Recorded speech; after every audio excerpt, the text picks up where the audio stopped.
So it's been a while since I've released a review or any type of video for that matter on the channel. Of course, if you've read the title, you guys will know what I'm talking about today. I streamed this game within the past week of typing this, and although I did enjoy myself, I do have a lot of thoughts about it, both negative and positive. Today we are reviewing Titans of the Tide, and honestly I wasn't actually planning on doing a review about this game at all. Let's dive right into the ocean with this review. I will give you a warning at the start of this section. There probably will be spoilers ahead, so please keep that in mind before you continue watching. So the premise of the story is basically Neptune and Dutchman get into a fight that causes the destruction of Bikini Bottom. It is up to SpongeBob and Patrick to save the town by going through all these different areas to try and stop them. We go through Goldfish Island, Neptune's Palace, Atlantis City, Winter Jellyfish Fields, and a very different version of Bikini Bottom that you're used to. Now, I'm gonna be real, I think I'll just move on to the gameplay and say that it's more or less the same as what we had with Cosmic Shake. Let's start off with the character swap feature. This brings back what we know and love from BFBB and TSSM and instead makes it so we can swap on the go. We bring back the glide kick and bubble throwing feature, which I always felt like was a nice touch to the sponge in the previous game. This new installment introduces us to the color changing lamps that help you in your platforming adventure. These are mainly used in puzzles where ghost platforms become solid depending on the color you have activated, and sometimes you can even find them floating around with timers. Now let's move on to enemies. There's a small amount of different ones you can encounter through the game in the form of ghosts. If I'm being completely honest, there's not really that many enemy types to deal with, and I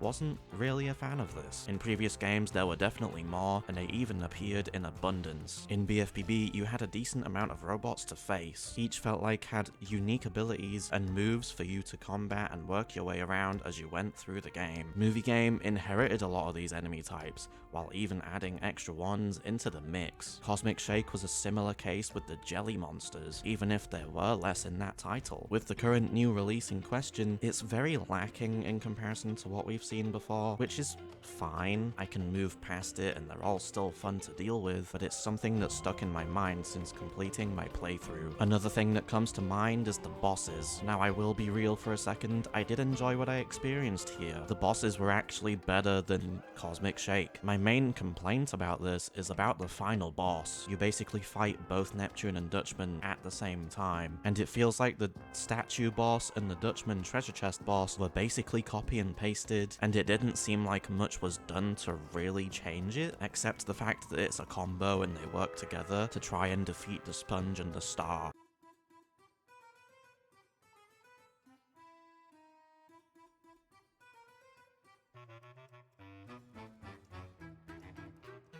I will move on to the music of this game just as a potential final gameplay segment thought. In all honesty, the music was nice, although in regards to bosses, it definitely felt underwhelming to me. This game definitely makes me look back on Cosmic Shake and makes me realize we had truly something good there with a lot of aspects. So now that we're in the outro, it's time to get into my finishing thoughts and anything else I may need to get off my chest. I really don't want to give this game any hate, and I hope I haven't done, as I've spoken about this throughout the video. Of course, I did genuinely enjoy this installment of the newer games, though it's honestly left me realizing there's still so much room for improvement. In the example of gameplay mechanics, there were moments in the game where I'd throw an object as Patrick, and it wouldn't be launched in the direction I was facing. Instead, he would throw it behind him. Before even writing up the script for this video, I watched other reviews of this game just to see how others thought. I think it's safe to say that I'm not alone in all of this. While yes, the game was good, it honestly felt like they were trying to do a lot of the same content we've previously seen before. In the form of DLC, Plankton has challenges where they literally bring back Floating Block and the combat challenges from Movie, which sure, I do think they were enjoyable, but I definitely would have preferred Purple Lamp to come up with something new for us instead. Some of it even has the same puzzles we saw 2 decades ago in the Kelp Forest, in reference to Goldfish Island, of course. To move on to sliding, I'm not sure how I feel about it. The camera moving when you're going through a slide that defies gravity sorta just doesn't feel that smooth, which I can move past, but I wasn't too sure about it. To make this video a bit more positive, I actually really did like the character switching. I liked the fact that moving between areas areas felt fluid and smooth. Unless you're walking across ice in Jellyfish Fields and then dodging, it sorta sent you flying.